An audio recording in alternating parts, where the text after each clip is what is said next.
we learn about everything else in the world except how to maintain and operate this right here. The most important piece of equipment you're ever issued in your entire life that you can't buy a new one, trade it in, lease it. This is it. This is all you get.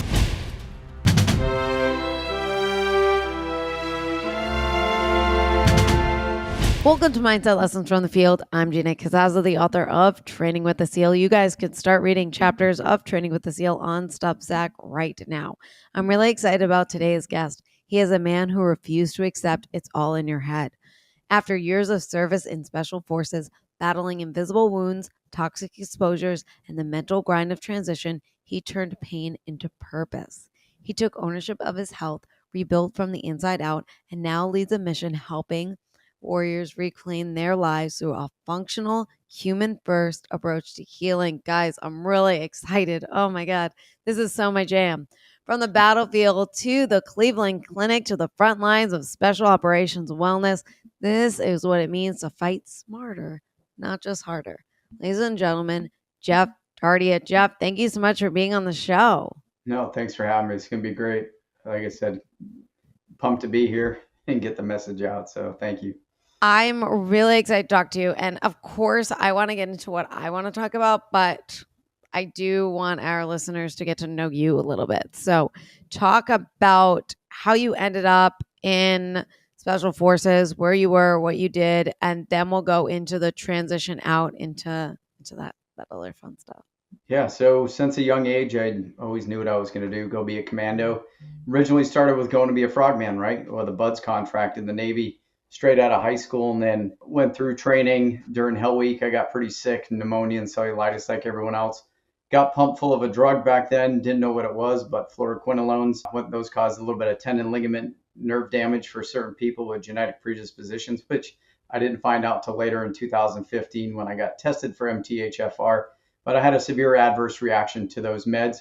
And after Hell Week, I was going all the way through training, all the way to phase 3. But I was progressively getting sicker and sicker and sicker all the way through training.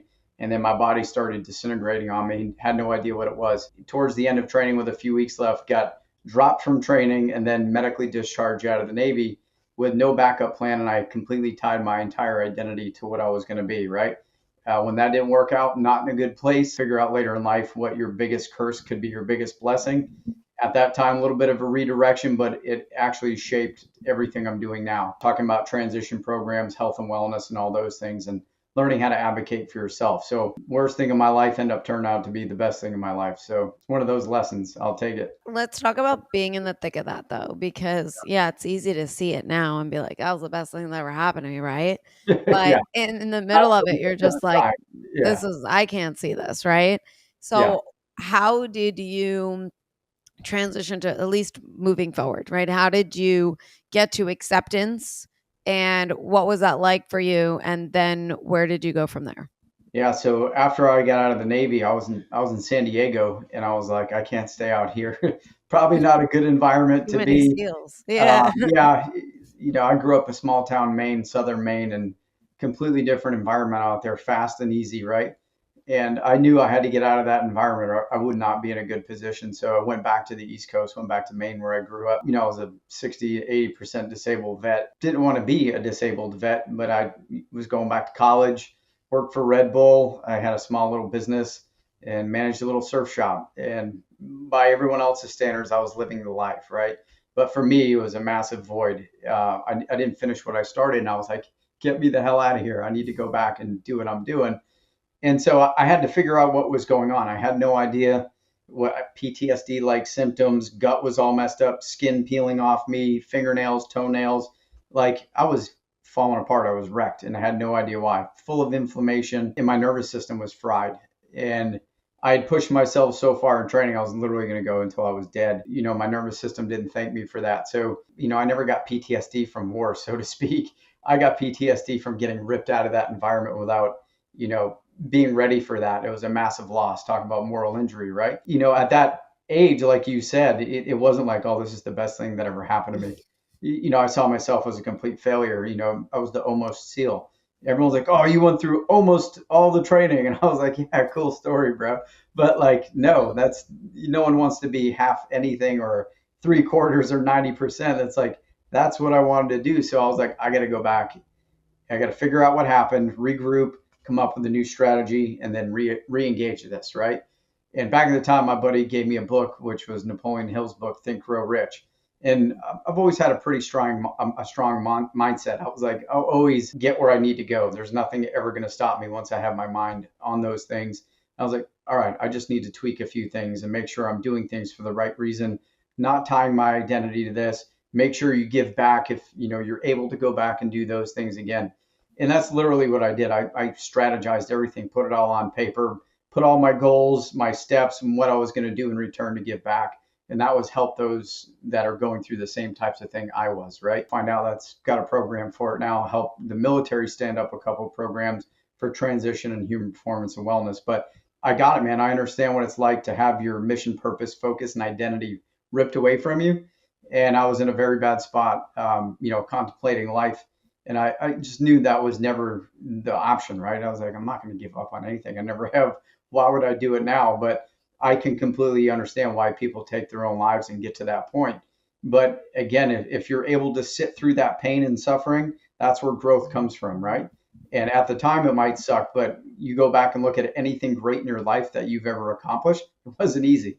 And it wasn't like you didn't work for it or it didn't have some type of pain or discomfort, right?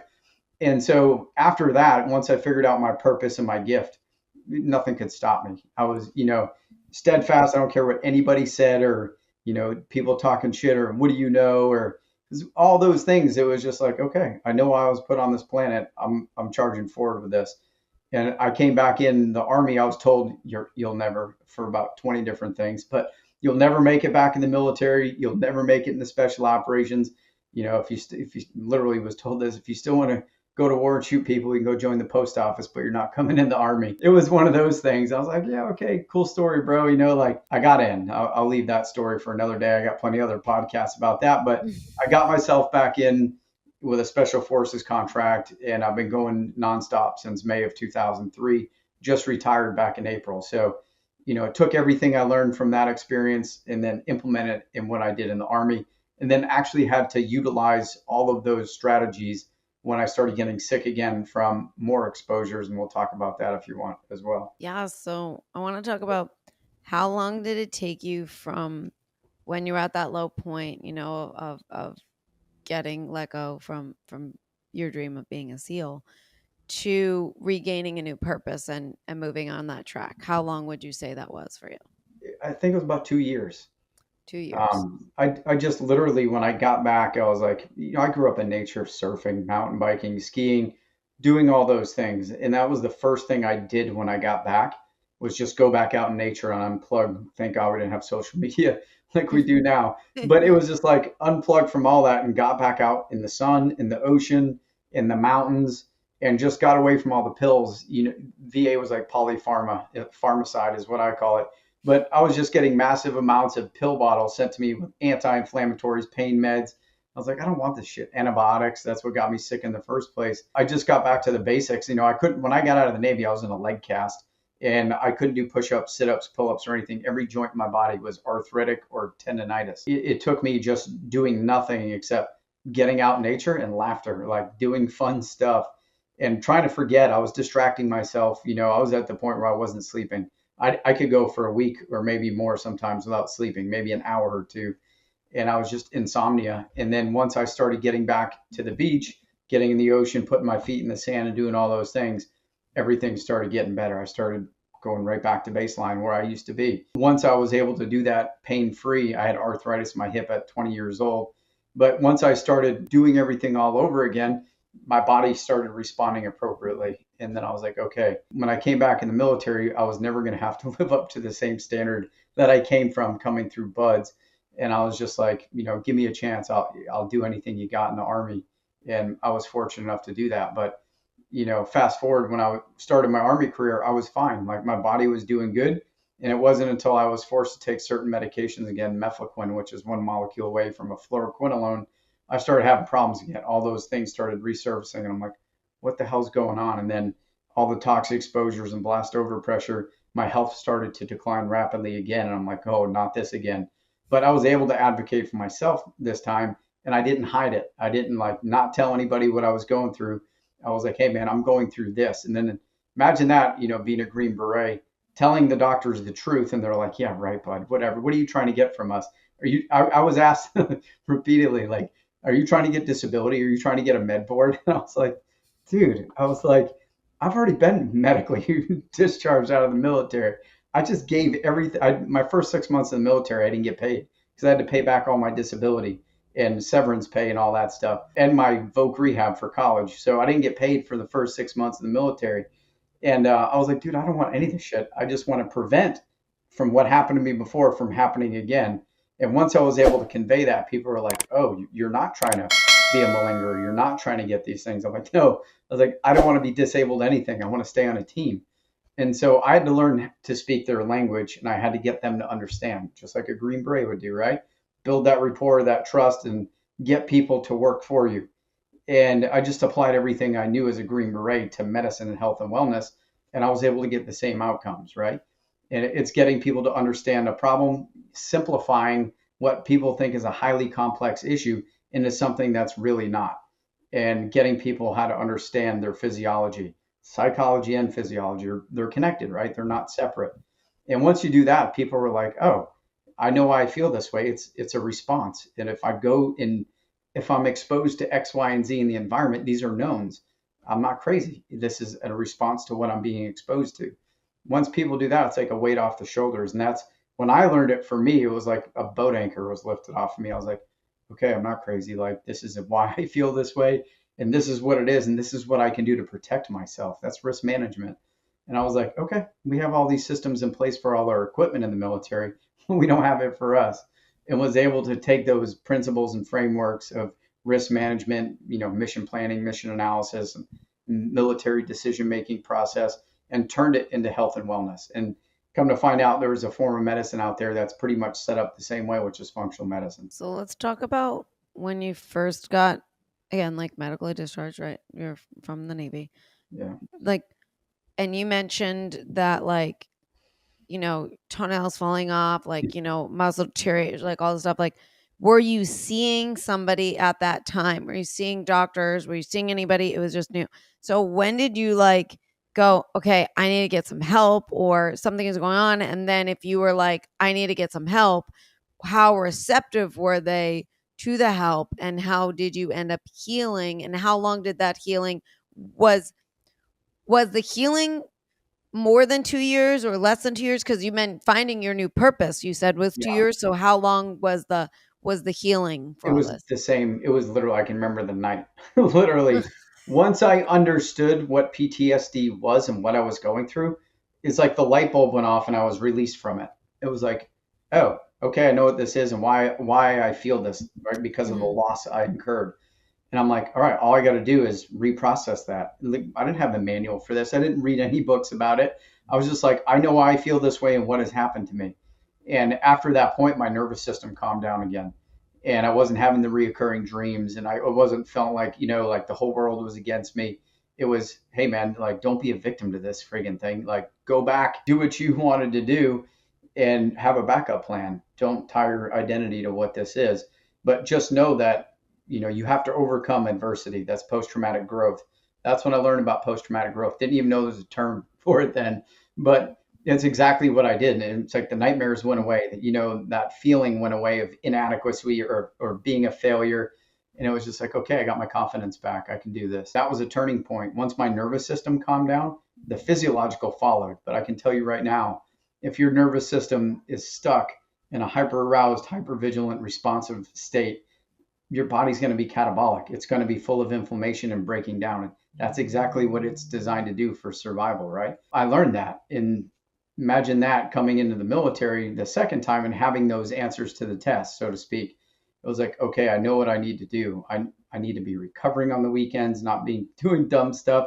Don't put alcohol in your body. I quit drinking alcohol until I graduated the Q course for SF. I didn't touch a drop. And that really helped me. It was a lesson learned, going to San Diego, going through buds.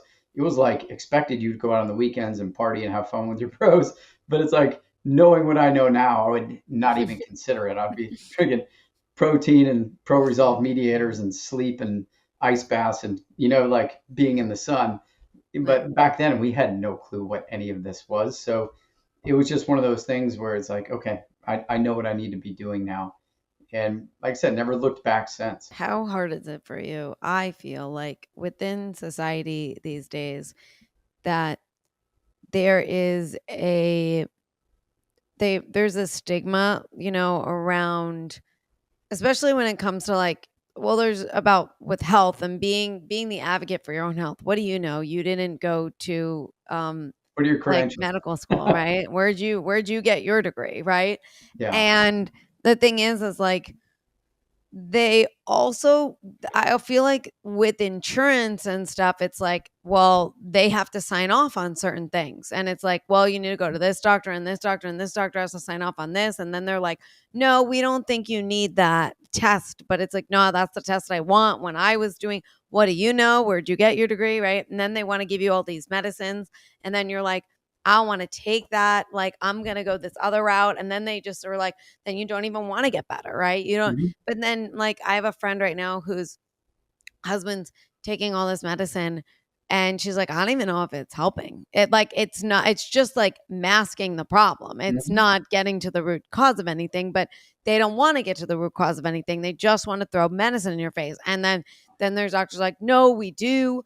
But at the same time, they don't. Like, they just, you know, and I feel like I know for myself, like, if I was to go to a doctor, uh, I, I'm like, I'm not taking anything you're giving me. Like, it just, unless I am like, there is no other option. I am going to check out other ways. I'm going to look at Yeah. what I'm eating. I'm going to look at, like you meant, like sleep patterns. I'm going to go outside and get some sun. Like, people don't prescribe that. Like the current doctor that I just recently saw, he was like, you need sun. He's like, Yeah. look at my vitamin D levels, and my vitamin D levels were normal. And he goes, I don't want your vitamin D levels to be normal. I want them to be off the charts. And whereas like another doctor's like, ooh, that's dangerous. And then you wonder, like, who do you believe, right? And Yeah. how do you do what's right for you? So how hard was that to, especially when you mentioned a lot of people were telling, I mean, almost everybody was against you. So Yeah. how do you like shut that out? Because it's natural to feel that self-doubt when everybody else around you is giving you a totally different story. That was the gaslighting. I mean, first we'll start with the system, how it was designed, right? So allopathic medicine is based off pharmacy, big pharma. It's based off name it, blame it, tame it, bill it, refill it. You identify a disease by a cluster of symptoms that's in the Merck manual. Your ICD-10 code determines what type of medications you get and what the insurance will or will not cover, right? They need a diagnosis. You can't leave a doctor's office without a diagnosis. That's why you see things like chronic fatigue syndrome, fibromyalgia, and all these things. We don't know what it is, but we need an ICD-10 code so we can get paid and prescribe and get reimbursed, right? It's like the conventional medical system's like the Legend of Zelda. You got to go on a quest, get your referrals, pass a level, get to another one. It's Yeah. so siloed and compartmentalized. It's insane. Like if you were really battling something metabolically speaking, it's going to take you a year or two to get properly diagnosed if you do it all. But with functional medicine, you look at everything right off the bat, might cost a little bit up front, but you get to the root cause of dysfunction, you address it and you resolve it. Conventional medicine, like God bless, I'll go into military medicine, best trauma in the world, right? But it's when you're dealing with gunshots and broken legs from jumping and training accidents, no one else I'd want in the world to fix me besides those people. But when it comes to health and wellness, they don't teach that in medical school. The military's Right. job is to make sure you're deployable. Are you deployable? Yes or no? With this drug or with this surgery, I can make you deployable. That's checking the box. They're done. At that point, everything else is if you're in soft, you get some more human performance and wellness resources. But big army, hey, take your Motrin, see you later. You're good to our standard. You don't have cancer, you don't have AIDS, you don't have kidney, liver disease, HIV, you're fine. They don't look at hormones, they don't look at neurotransmitters, they don't look at inflammation markers, microbiome. They're not looking at any of that stuff. And because they don't want to open Pandora's box, I quote directly from every medical provider in the military that I've interacted with, right? And I'll It- also caveat to that. civilian life too. It's Yeah. this, I mean, because most of my listeners are civilians, and it's the same. Yeah. I feel like it's the same thing. I don't want to spend extra time with you. I have other patients, and I want my kickback. Turnover, right? You get graded by how many people you see a day, not how Right. many people resolve. That's why pain meds are like one of the biggest thing. I give you a drug, your pain is better. I mark it as success in my charts, and by the insurance company and by my health practice, I look like a rock star, right? Even though you haven't resolved anything, you're masking it. It's the same thing with a car, a check engine light goes off. Oh, I'm just going to put tape over it. That's your medication, and you keep driving. Nothing changes, and then all of a sudden the wheels are falling off. It's frustrating, but I mean, I had to look at it the way I was able to get people to see it in a different way is turn military into medicine. If I Mhm. planned and conducted operations the same way conventional medicine does medicine, I would be in jail, prison. I wouldn't be able to do it. It's like imagine I was in Afghanistan and I was going after a target and he's in this valley and I'm just going to be like, yeah, I'm just going to keep bombing until we get them. If that works, great, we'll stop bombing. But if not, we're just going to keep bombing until we get them. That's what conventional medicine does. Like, oh, you've got this symptom. We'll try this thing. If it works, great.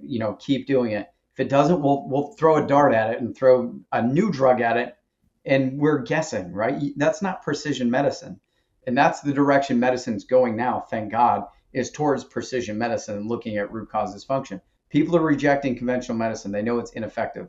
When your number three cause of death in the United States is the healthcare industry, that tells you everything you need to know. If the airline industry killed as many people as medicine and botched procedures, nobody would fly. But your chances of going into a hospital and getting an infection or having the wrong drug given to you is way higher than dying in an airplane. And that's unacceptable at this day and age. And it comes to arrogance, ignorance, oversight, fatigue, being overworked, working for the insurance companies. That's all you can do. Doctors, for their defense, their hands are tied. It's like a trade union. They can only look at this body part. They can only use what's in this manual or in this formula, right? They can't go outside of that. And that's why functional medicine has the freedom of movement to do that. Instead of being a super specialist, you're a super generalist. And your food is your medicine, right? Like lifestyle and environmental factors.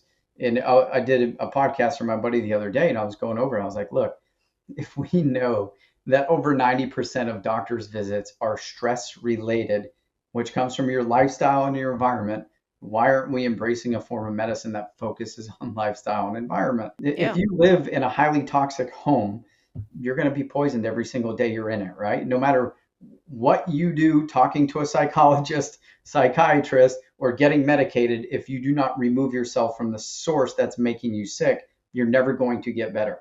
You'll die slower, right? With all the medications. They'll keep Yeah. you alive as long as you keep coming to the doctor's office, but they're not addressing the issue.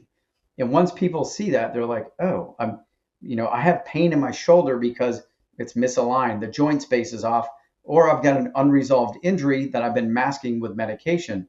Hey, I go to see the right specialist. It gets fixed. The pain goes away. The blood flow returns, and my body heals. And once you start doing that with high quality, medical providers, I'm never going back to polypharma. Like I'm not going to manage or mask anything. And that's where we are now. There's a paradigm shift in medicine, and it's great to be here. No more tilting windmills. Like don't have to convince anybody this is a good thing anymore. Don't I don't have to do any of that anymore. Now I just work one on one with clients, all day and help them advocate for themselves and make better decisions. And that's rewarding. That was my purpose while I'm still on this planet. So it all worked out. Yeah, now you can see it, right? Because I was deteriorating and all this stuff happened, and I had an adverse reaction to. I was listening to a doctor talk about like side effects and stuff like that, and he was like, "Well, we really don't even know. Like, were you gonna have seizures already, or was it from the medicine?" And it's like they just don't want to actually realize that medicine does cause lasting effects. So think of GLP, right? Like any of Mhm. like Wegovy, or a lot of people are getting gastroparesis right now, and vision issues like damage to their eyes, and they're still getting gaslit by doctors. Oh, it's the risk is worth stop that bullshit. If you get gastroparesis, you're screwed for life. It's happening so much and so frequently with those drugs right now. Nobody's talking about it. And I know two people with gastroparesis right now that have only been on this drug less than a year. That's something right there. It's like, okay, we didn't address metabolic dysfunction. Why do you have insulin resistance? Why do you have hormone imbalances? We're just going to give you a drug to address this without looking at the root cause. Mark my words on this one. We're going to look back at these drugs in the next few years and see massive lawsuits for the damage that these things did. And it's going to be like, oh, we were just going, best information we had at the time. Can't get it always right. It's the same story every time with every one of these drugs. Anything banned by the FDA is something that was approved by the FDA. Come to find out, yeah, the scientists lie. You get any results you want. We saw it with the pandemic. And it's like we keep doing this. What's the definition of insanity? Doing the same thing over and over and expecting different results. Healthcare industry is not about health. It's about profits. And it's literally legally shareholders are the ones that are the priority, not the patient. That there's laws for that. Companies will protect the shareholder over the consumer. That's a law. And people don't know that. But until that changes, our best interest is not going to be there where it needs to be for health and wellness. And I could do a whole podcast on that by itself. What do you say to people when they're like, well, what would you say taking ownership of my health really means? And what would you say that I need to be doing for myself on knowing like what is the right thing for me? I guess if that makes sense. Yeah, I mean, ownership of health, meaning it's no one else's responsibility to take care of this except me, unless it's an emergency and I can't do it, right? That's emergency medicine. But if I know, like, think of a weapon. Before I get issued a weapon in the military, I have to learn about the weapon, the components, how it functions, how to identify and correct malfunctions, how to disassemble it, reassemble it, and then what type of service life do I have for this thing? 10,000 rounds for an M4 in the barrel. We don't have that for us. And so we learn about everything else in the world except how to maintain and operate this right here. The most important piece of equipment you're ever issued in your entire life that you can't buy a new one, trade it in, lease it. This is it. This is all you get. Think about how much we learned from a child till now about this right here. Nothing, right? Except you are what you eat, which is actually pretty accurate, right? But other than that, there's no formal training. You don't get any type of education of how to fuel, how to recover, how to sleep. You know what I'm saying? Like, right. How to pick foods, what's dangerous, what's not dangerous. They don't do that. And why do you think they don't do that? Because if you're a consumer for life, they make money on you from the day you're born to the day you die. That's not a conspiracy. It's a fact. There's a reason certain chemicals and additives are put in foods to make them addictive, to make you crave them, and to make you consume more of them. MSG, aspartame, all of those things work off neurotransmitters in your body to make you feel good and want to consume more and drive dopamine levels through the roof. And so the same people that came from big tobacco went to big food. I believe it was in the early 80s when they switched. My dad worked for R.J. Reynolds Nabisco. Used to be Nabisco, got bought out by a tobacco company, and then they destroyed all the food lines. They put all that crap in the foods when they did that, when big tobacco took over. I'll never forget, like, the quality of food that changed.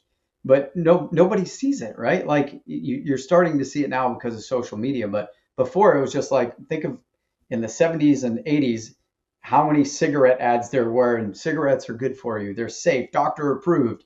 Back at that, and it's like, we're doing the same thing. We just changed cigarettes to food, and we're being told the same crap. And people buy it, literally. It's frustrating, but once you teach people that, they never go back. They never look back and say, oh, screw that. And I could name a dozen chemicals or foods that people have caught on to. I'll use like triclosan for soaps, right? It's a pesticide. Why would you put pesticide in toothpaste, deodorants, soaps, all of this stuff, right? It's an endocrine disruptor, and it actually inhibits the production and synthesis of neurotransmitters like serotonin and dopamine. And we were putting in everything you touched. It's bisphenol A, xenoestrogens, all these things we're being exposed to, and we're wondering why are we having all these kids with developmental issues? Well, there's over 80,000 man-made chemicals in the environment now, and most of them are endocrine disrupting. And your endocrine system is the one responsible for development. Again, why is all this stuff happening? And then you go back and look at the basics and you're like, oh, okay, why are we overcomplicating this issue? And it goes back to food, it goes back to medicine, water, environmental exposures, all those things, we're being soaked in it 24/7.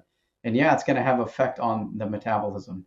And why do you think we're seeing all these diseases skyrocket at the same rate as the introduction to all these chemicals, right? That's not correlation, there's causation in there. And if you look back at Mount Sinai's research and you look at, they were studying the umbilical cords of newborns, there are over 300 to 500 man-made chemicals in a newborn already before they even touch anything outside of the hospital. That was just what mom had in her transferring to the kid. That is insane, right? Like unacceptable. And if you want to protect your offspring, you have to stop exposing them to all these man-made chemicals that are out there. It's that simple. And we're going to see it in the next 10 years. Hey, quick pause before we dive back in. You know how we talk about building resilience, confidence, and mindset? There's a nonprofit helping kids do exactly that. Every mission starts with a story, but right now, 1 in 3 kids in America feels like they don't belong, and only 30% read at grade level. At Empower Lit, we're changing that one school at a time. Through author visits, literacy camps, team publishing programs, and Cosmo the Alien on YouTube, we help kids discover confidence through storytelling. When you give a monthly donation, you're not just donating, you're helping a child believe in themselves, their words, and their worth. Join the mission at empowerlitnonprofit.org because belief is where every great story begins. All right, now back to the episode. Let's get into it. My family's like, you're so extreme because like I remember I forgot like my shampoo and there was a hotel shampoo. I'm like, I can't use that. And my family was like, I'm like, I said my hair will just be greasy for the day. And I'm okay with that. And they're like, what? And I'm like, I much rather, I said, the cost of me using that shampoo is too high for me. Like for you, it might not be. For me, it's too high, right?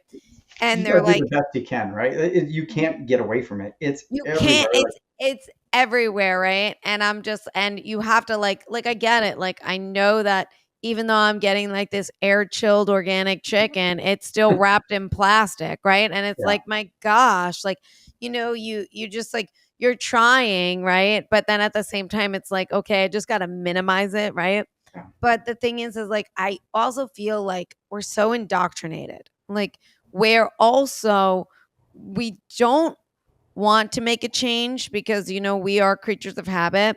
Yeah. And we'll be like, I'll do it tomorrow. I'll do it. And then it becomes a month, a year, or whatever, right? And we don't actually, and then it gets too late. And then you're like 60 and here you are like about to retire. I just know because I'm in Myrtle Beach with the retirees. Yeah. And it's so funny because the comments that I get all the time are like, because I'll be like, oh, let's go for a meeting on a walk. Let's go for a walk in a meeting, right? Or, they go to a restaurant and I don't eat because it's coated in seed oil and I'll watch them. But they're like, wow, like, why are you like this when you look like that and you're very healthy and you're very energized? I'm like, you don't understand. I said, it's the opposite. I said, because of what I do and what I eat, that is why I have the energy that I have and I look like this. And I was like, I mean, that's really it. But the thing is like, then it's like they want to make the change, but they don't want to make the change. You know what I'm saying? Like it's too much for them, and then it gets to a point where they are sick and then they can't go back, right? You can't go back. And I want to know, like, how do you bridge the gap between awareness and actually changing your daily habits? Okay, so that's got to be intrinsic. I mean, as a health coach, I'll tell you that right away. Change is temporary, transformation is, I'm not going back there, right? To get people to change, they've got to have buy-in. It's got to be, why is this important to me? Typically it comes to because my child, my wife, or whatever it is, it's got to be tied to something like that. If they don't have a reason to, they're not going to. No matter what you say to them, people usually, it takes catastrophe to implement a big change, right? And it's usually the heart attack, the cancer, or whatever it is. I've even seen people with cancer that beat cancer go back to eating all the same crap that causes cancer and the same type of lifestyle with alcohol, especially in the first responder community. I'll leave it at that. Even though I'm laughing because I used to work for Penny Marshall and she had cancer at one point and she beat it. All right. And the moment she got out of surgery and beat cancer, she lit a cigarette up in the hospital. Yep. I know. We were like, what are you doing? I mean, I wasn't there. I wasn't working for her, but I mean, everybody around her was like, what? Not to I, mention you're in the hospital, can't light up a cigarette. I think that's pretty badass. You work for Penny Marshall. I remember watching that show as a kid. Yeah. Um, yeah, but no, I mean, that's it. People are creatures of habit. And Hmm. if it's addictive, they're not going to give it up. And they'll make every excuse in the world why it's like diet soda, aspartame, Diet Coke. The President of the United States is addicted to it. It's highly addictive, but it's also severely toxic. It's like, no, I can't give up that vice. No, no, I don't care. Or cheese or something. You know something's addictive when they're like, I don't care. I'm not giving that up. But it'll be the heart attack, the brain tumor, or something that gets them there, and that says, okay, I need to change course. I see it every day in our community where people retire and then they come out and then they balloon out. They're like poof. The biggest way to fend all of the effects of all the bad shit in the life we do is exercise, sweating, hydration, being in the sunlight, doing all those things. When you stop doing those, your body's like a magnet and says, come on in, oxidative stress. Like, come on, DNA damage, mitochondrial dysfunction. And then all of a sudden, it's like fast forward. All these people that were in really good shape all of a sudden got the bloated belly, the inflammation, the arthritis, sleep apnea, all these things. It's like fast forward, stress, environmental, lifestyle. It goes back to what they're consuming psychologically and physiologically, what type of environment they're in, whether it's indoors all day sitting on their butt or out exercising, mountain biking, skiing, surfing, or whatever it is. And you see the changes. You can go to state by state and look where there's healthy populations that mountain bike and surf. They all look fit. And then go to these places where it's restaurants, fast food, fried food. Everyone's obese and overweight, like where we live in North Carolina. Barbecue, this, all the, Krispy Kreme. You can see it. It's the environment of where you were in the culture. And Hmm. once people break out of that and understand, like, if you grow up eating processed foods, mac and cheese, and cookouts and all that, I'll beat a dead horse on this one, but people think that because when they grew up as kids, especially people 50 and above, that food they were eating then is not what they're eating now. But they'll always say, well, I ate it since I was a kid. I was fine as a kid, but now they're not. We're not eating the same thing, but look how they eat. And it's psychologically rooted in us to eat those foods because of how it makes us feel, which is the dopamine hit, which is, the blood sugar, all those things in there, they're addictive as hell. And when you detox someone off food doing an elimination diet, it's like they have to empty their entire house has to be emptied out of ketchup. Ketchup will seem like friggin' dessert after 2 weeks of not eating sugar. But you'll find out what food addiction really is. And then once you clean your body of that, you will not want to eat it. When you eat shit food after that, you're like, I feel like you'll bloat up, swell, sticky skin, smell. Like you'll be like, oh my God, this shit is poison. And you'll never Yeah. go back to that once you clean out. But tying back to your original point, it's got to be intrinsic. What's in it for me? Why does it matter? In working with civilian clients, it's always, I want to age optimally, have a better quality of life, and enjoy what I got left. And it's like, okay, well, what do you think's standing in your way? And it's like, oh yeah, like I drink too much, I don't exercise, my sleep is horrible, never had a sleep study, and just go down the list. And then, hey man, what do you think I should do? Well, I'm not going to tell you what you should do, but I can tell you that exercising regularly, walking, going to a gym, meditating, yoga, mindfulness, sleep hygiene, I give them all the tools in one variable at a time and just be like, hey, start walking every morning between 8 and 11, get some sunlight in your face. Try that for a couple of weeks, come back and tell me how you feel. Once they start doing it, they're like, oh my God, I feel so much better. I have less pain in my joints. I have more energy. I sleep better. It's like, oh, imagine that. And I was like, okay, let's address the food. And so one variable at a time again.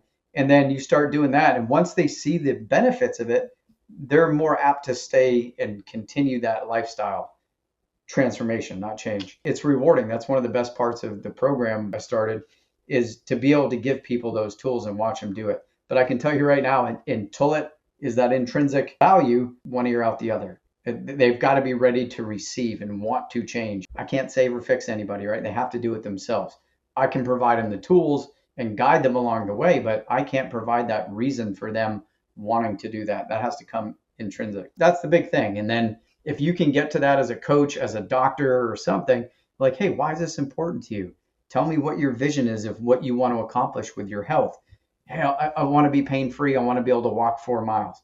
Okay, what are some little things you think you can do to, walk half a mile or whatever?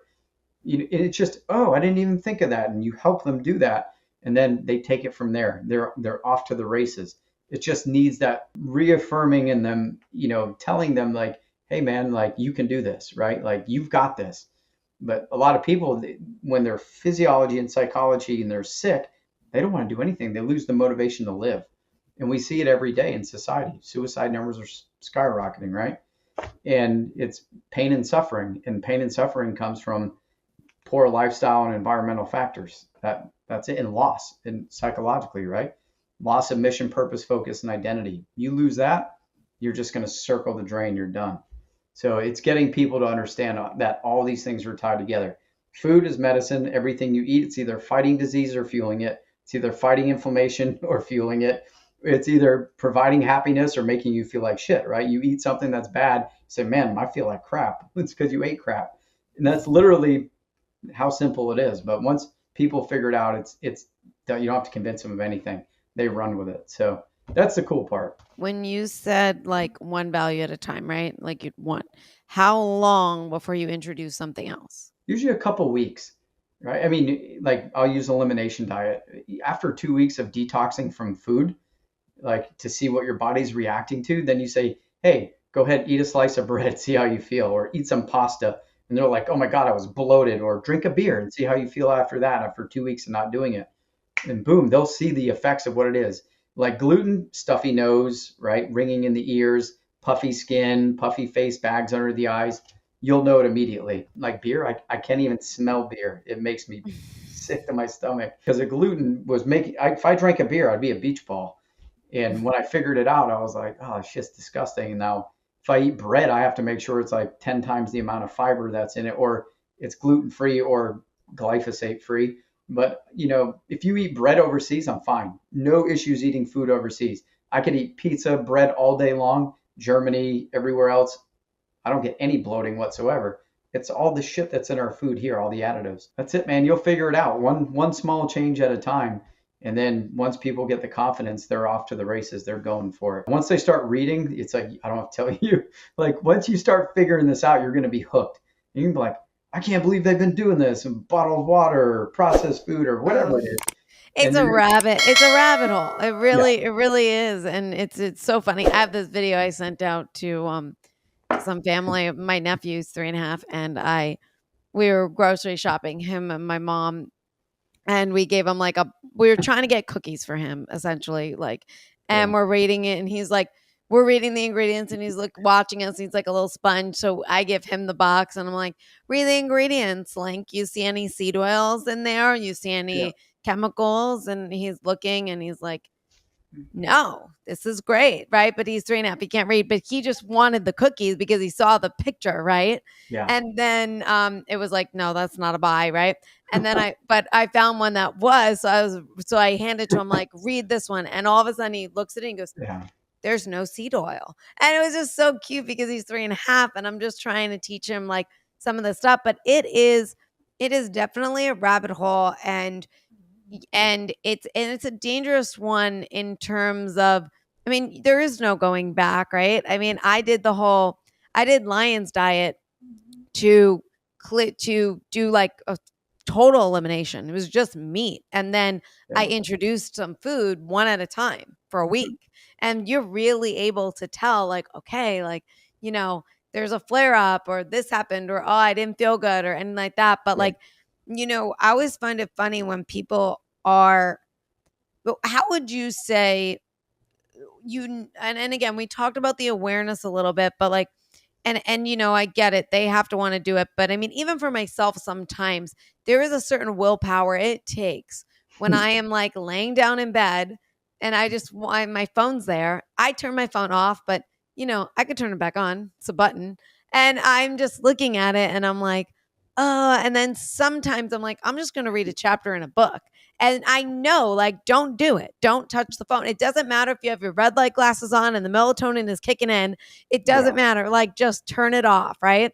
How do you physically like deal with, I mean, like, really, and what advice do you have for someone that might be struggling with that discipline of Because it's an addiction, right? First comes the awareness. Set a timer for your phone, like social media or Instagram, whatever it is. All of them have timers, so you can put a limit on it for the day. A lot of people, they're not aware of how much time they actually spend on their devices. I work from my device right here. And so I have notifications for when I have clients signing up or requests coming in, but I put my phone on do not disturb at night. So after 8 o'clock p.m., I'm on do not disturb. Once I calm my nervous system down, I was able to read books again and actually sit there and like not get distracted and do anything. So I started reading more books. I'll call it foo-foo, whatever you want, but I'll take a warm bath and read a book for like 40 minutes till the water gets cold, so my core temperature comes down, because you get the heat and the cold, but you don't want to go to bed with a high core temp. So I use the cold water in the tub to get my body temperature down and my heart rate down, and then I'll make sure my thermostat's 67, 68 degrees. Then I'll go in bed, and then, everyone's got to look at a couple things, make sure you're good for your calendar for tomorrow. And I'll check my messages real quick, like on social media for Instagram, and then I put it down and then I go to bed. I can tell you right now, from implementing all those sleep hygiene things, my heart rate variability's doubled since I retired back in April. And it's from getting to bed at the same time, waking up at the same time, making sure my core temperature's down, make sure I don't eat a big meal before bed. If I do eat before bed, some that digest in 30 minutes, carbohydrates, and not put a lot of fatty food or a lot of protein in before bed. Because if you do that, you're going to be churning all night trying to digest that. Your heart rate's going to be up. It's going to kill your recovery. So using Whoops, right? I got my Garmin. You follow it to a T. Your routine is everything when it comes to sleep and recovery. I've watched the results skyrocket. I feel better. Never in my life, since I can remember, am I recovering as fast as I am now. And before, my watch would be like, no, you rode yesterday. I'm a huge mountain biker. You can't ride today. Now every day I ride, I'm recovered by the next day. I'm 49 years old. That's unheard of. And I'm in better shape now, cardiovascular wise, than I was 5, 10 years ago. And that's from stress management and recovery and nutrition. And you're not supposed to do that when you retire and get older. You're supposed to decline fast, right? But it's implement what you learned. That's controlling your controllables. And that's what I teach. It's like, hey, you can't control everything in your environment, but you can control how you react to those things in your environment. And that's through personal protective lifestyle, personal protective nutrition. And that's it. It's pretty simple. You can't avoid everything. There's going to be times when you travel in an airport and you have to eat something crappy. But it's like, do damage control. What's the least crappy thing in the airport I can eat, right? Or your case, the shampoo. A lot of it, go back to that. You don't need to be washing your hair every single night. It's one reason why we Right. kill our hair. But if you are going to do those things, right? Like I tell people, get little travel kits, whether it's food, shampoo, baby wipes, or whatever it is. Make sure you have like your little travel pack of doing that. And I do that everywhere I go. I have my little travel pack of things that I need. Make good decisions. That's all it comes down to. Make better decisions every day. Give yourself some grace. Don't beat yourself up. Like you said, if you start going down rabbit holes, you're going to be afraid to drink or eat anything. Yeah, it's But dangerous. It's dangerous. You have to, you're right. I want to and ask then, you about like the stress management because you did talk about that a little bit. What are some ways that you give to people for stress management? Because that's a huge one that really disrupts the body. Like, you know, yeah, first one is acknowledging it, mm, because I was in denial about stress forever. I thought I was like, oh, but on all these badass training programs, I've got stress dialed. I'm the master out of it. I just distracted myself from it, and through adrenaline, dopamine, and cortisol, right? All things fun. And I had to learn how to sit with things when I was getting stressed. Like, hey, I can't control this. You're going to be fine. It's literally rewiring the brain. When you've been stress inoculated and traumatized, it's easier said than done because you're mhm. on the rumination, you're on the hamster wheel. And to get out of that hamster wheel, you have to feel safe. And it's always going back to, hey, I made it through this, I'll be okay. Or, hey, when your brain has uncertainty, unpredictability, fear, danger, any of those things, it fills the gaps in, right? Catastrophizing. It'll Mhm. go to the worst case scenario and come up with every scenario you think's happening. In reality, you know nothing.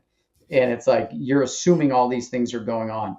So that is mental gymnastics to be like, hey man, I don't know what's happening right now, but I'm just gonna wait and talk to that person and see what's really going on before I come up with this, novel in my mind of what I think is going on. because when you've been near death so many times and your job is to run into death and destruction, yeah, you're going to catastrophize and come up with some worst case scenarios. It's called contingency planning, right? Yeah. And you got to learn how to shut that off. And that's transitioning out of a high op tempo, high risk career into something that's civilian again. You have to learn how to break throttle modulate, like really learn how to be like, okay, this is not, I'm making a bigger deal than what this is. It's easy because when you're in react mode, not respond mode, because you've been programmed that way your entire military career. You're not supposed to think when gun shots are happening, right? You automatically react. That's your autonomic nervous system. And they fine tune that with their training. But if you take that type of reactability into day to day life with your family and your loved ones, it has the opposite effect of what you want, right? That's the whole road rage thing. Fuck around, find out. Like you can't do that in a civilian setting. It doesn't work. You go to jail. So you really have to, when you regulate the nervous system and you start paying attention to heart rate variability and breathing and all those things, once you get the nervous system to calm down, you go back to respond mode, not react mode. And I coach people that all the time with wearables to show them that, hey, when you're stressed out, take a deep breath, exhale, do a little bit of box breathing, whatever you want to do, and just slow things down a little bit, because when you're in survival mode, you're not getting the deep thought that you want. That whole prefrontal cortex shuts down. You're in the amygdala. And when you're in the amygdala, it's lizard brain. And that's fighting, feeding, and fornicating. And in our community, that's standard of living, right? That's lizard brain. That's survival mode. And when you see people behaving a certain way, you already know where they're at mentally. And when you can help them identify it and acknowledge it, then they're like, okay, I know why I'm behaving this way. I know why I do these things. I need to get back to this. And when you can show somebody, whether it's through mindfulness practice, yoga, meditation, breathing, or ketamine therapy, psychedelic assisted therapy, any of those things, and you show them what normal feels like for the first time, they're like, holy crap, dude. Like, how did I live that way, right? Like, how have I been doing this for so long? No wonder why I'm falling apart. And then once they regulate that nervous system, guess what happens in the body? It goes from being catabolic to anabolic again. And that's where repair happens. And no matter what you're doing in your life, how good you're eating, how good you're sleeping, you think you're sleeping, if your nervous system is dysregulated and waiting for threats and things to happen in your environment, your body's always going to be on react mode, which is your sympathetic nervous system overactivated, parasympathetic underactivated, and that is catabolic. That's wear and tear and destruction. That's insulin resistance, inflammation, cognitive decline, right? ADHD type stuff, anxiety, depression. All of that happens from an overstimulated, chronically stimulated sympathetic nervous system. And think about what that system controls, right? When you're nervous, right, anxious, your body's saying, hey, I need glucose elevated because I have to respond to a threat. My mind needs to be paying attention to every single thing going on in my environment because I'm in danger. Hey, I'm not going to deep sleep because there's bad things out there that I need to be paying attention to. Hey, I don't need to be digesting and absorbing right now. I need to flush my system out because I could get injured and die from sepsis. So literally your body is preparing for a fight and it's flushing you out. You're not digesting and absorbing. Your insulin resistance is going through the roof because you've been at a heightened state of alert for so long. Chronic stress is the biggest killer. Oh And my God. Yeah. once you get people to understand how the body works, it's an abnormal reaction to an abnormal situation's normal behavior.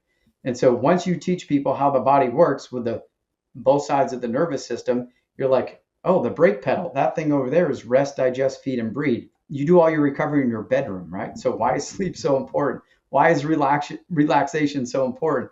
Why is anti-inflammatory food so important? Why are fats, the building blocks of all your hormones, so important? And so once you do that, they're like, holy shit, dude, it's like driver's ed. No one ever taught me how to drive this thing before. But now that I've learned, I'm never going back to living in the blind, right? I'm not, Right. you're driving blind if you don't know how to regulate that system. And what happens with chronic stress? Immune dysfunction, right? You suppress immune function with chronic stress. So your immune system's your force field. If you're chronically stressed, guess what you don't have? A robust immune system. You're going to get an overreactive immune system or an underreactive immune system, and you're going to get disease. It's that simple. And when you learn how to balance and get people out of survival mode back to living, their body responds appropriately and they start feeling better and behaving better. And something we're never taught, and something you're not going to be seeing in TV ads.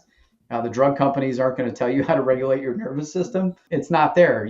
Do some reading, find out about the vagus nerve and why deep breathing is so effective and why you yawn. It's naturally lowering your heart rate and setting you up for sleep because that's what it's doing, right? And it's basic. It's so simple, but once you figure it out, you're like, why do we overcomplicate this shit?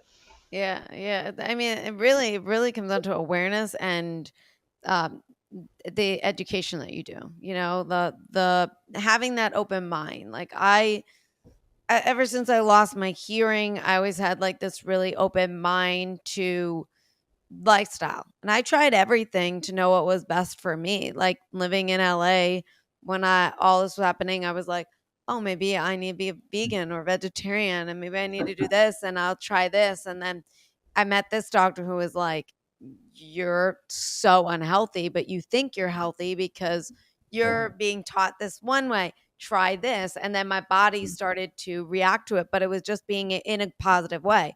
But it was just being able to be opened because sometimes we're so indoctrinated that we're not opened or we don't want to be opened or there's a fear there of, am I going to hurt myself even more, right? Am I going to Yeah. do damage by getting off of this medicine versus staying on this medicine, right? Yeah. Am I going to do more damage putting, eating the meat versus eating like the plant-based meat, like Yeah. what, on how you're thinking, right? So it's really just like the education, the awareness, and not having that rigidness in terms of, and I get it though, you're indoctrinated and it's really, really hard to see another way, right? Because we want to stay safe and and also, we don't want to do long-term damage, but we don't realize we're already doing long-term damage. Yeah. Um, but it was very fascinating talking to you. I do want to ask you, what would you have to say to our listeners on the show that um what they can do on a daily basis to strengthen their mental fitness to tackle challenges that inevitably come their way? Learn how to sit with your discomfort, right? Learn how to be aware, look introspectively, don't look outward. As humans, we always like to want to help everyone else and to forget about our own stuff, but be Mhm. able to look introspective and reflect. Have an honest conversation with yourself about what part am I playing in my health or sickness, right? What am I doing that I could do better? Or Mhm. what am I doing that I know is bad for me? And be honest, right? Like have that honest assessment. We all do it. Even knowing all this stuff. So once in a while you want to go snack a cookie, right? Like whatever it is, you want to go do that thing, but it's like, okay, like don't fall back into it, but just have a little bit of grace with yourself, but self-awareness, introspective, learning how to reflect and look inward and not try to blame everything in your life on something or somebody else. When you do that and that ego goes away, you can really dial in on learning how to manage your health, especially with your mind, right? Because Mhm. you were saying something before that really resonates with me. It's like, how do we indoctrinate people? Like, how do we control their thoughts? And when you're in fear, guess what you're not doing? You're not thinking, you're reacting. Mhm. And so fear overrides the part of your brain, the prefrontal cortex that you need for deep thought, and you live off the amygdala. And what do you think the news, media, advertisements, everything's doing is scaring the shit out of you. The So you doctor, you don't take this medicine, you're going to die, you're never going to get better, I mean, right there, that's the line that really gets everybody, it's for a right? reason. They know exactly what they're doing. And that's the thing. Don't live in fear. Take control of that. Once you're out of fear, you feel safe, you're at peace. Guess what works? That mental clarity, getting that, hey, I know what's going on here. But as long as they keep you in fear and keep you guessing and keep you uncertain or unsafe, you're never going to access the part of your brain you need to heal yourself. And that's one of the biggest things. Step number one in my program is to help regulate the nervous system so people can get off the hamster wheel. And once they do that, they get clarity on what's been, I'm talking 20, 30 years of patterns that they've developed that they can't figure out why they're doing. And then they calm that thing down. They're like, oh my God, I know what I'm doing this and I know Mhm. why. And then they change. And that's the transformation that happens. But if you're living in the limbic system, you're not going to be making good decisions. And so find your peace, Everything that's stressing you out in your life is something you said yes to at some point in time. Learn how to cut the fat. Right? That was one of the best things, that the silver lining in the pandemic was people had time to reflect about the shitty life that they were living and what they were putting themselves through. I'll take that all day long. That's it. That's all you need, time to reflect. So anything you can do, look inward, not outward. That's it. Take responsibility, take ownership. Thank you. And thanks for being here. What's the name of your company for if anyone wants to reach out to you? So Task Force Dagger Special Operations Foundation. If you go to taskforcedagger.org, you learn about the foundation, what we do. Yeah, that's what I do on a daily basis, help people overcome these challenges. So like I said, go back to the beginning, what I thought was the biggest curse ended up being my blessing. So try to find the silver lining in things and positive, constructive life, man. That's it. Thank you. And thank you so much for being on the show. I really appreciate talking with you. Absolutely. Appreciate it. Everyone listening, please like, share, comment, subscribe, become a Substack member for all the extra goodies that only our Substack members get. And I will see you guys all next Wednesday.